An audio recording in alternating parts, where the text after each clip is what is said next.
the opportunity of his party's, the Kurdistan Democratic Party, meeting to call for the Kurds' right of self-determination, a call that has generated wide reactions, cautioning of attempts on Iraq's unity. More details in this report from Baghdad. In the presence of leading politicians in the country, the president of Kurdistan region, Masoud al-Barzani, revived a very controversial issue of self-determination for the Kurds that has been laying in his party's literature since its inception in 1946.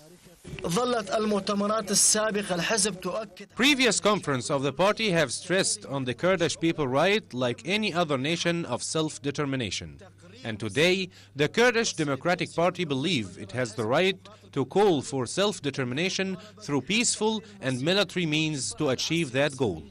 Self-determination for the Kurds that is deemed by many as a time bomb, along with other sensitive issues like the future of Kirkuk, are among the questions that were overlooked over the past years since the regime change in 2003 for its ability to escalate the tension in the political scene, even if it comes in a climate that is pro-freedom and democracy. We hope that speech was meant for the internal affairs of the party and not the vision of the goal of the brothers in the Kurdish alliance or Kurdish region, because Iraq's unity is a red line and no person, party or ethnicity can divide Iraq. The atmosphere of uncertainty over the future of the political process does not seem to divert the Iraqi people's attention from the growing trend of demanding their civil and constitutional rights in the face of what they perceive as marginalization of those rights. Pro-civil and constitutional rights moves was not limited to Kurdistan, and the calls for self-determination rights for the Kurds, as Iraqi activists in Baghdad, representing a broad spectrum of the Iraqi society and civil society organizations, have protested in a sit-in the suppression of those rights.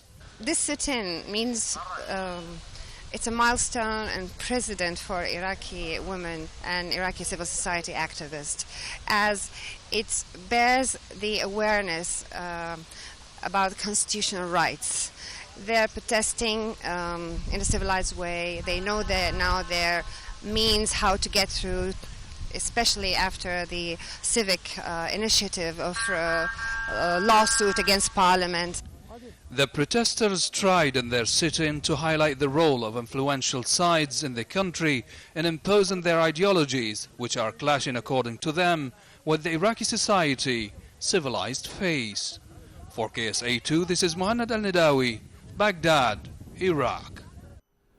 Two blasts that shook a busy shopping street in central Stockholm were an act of terrorism.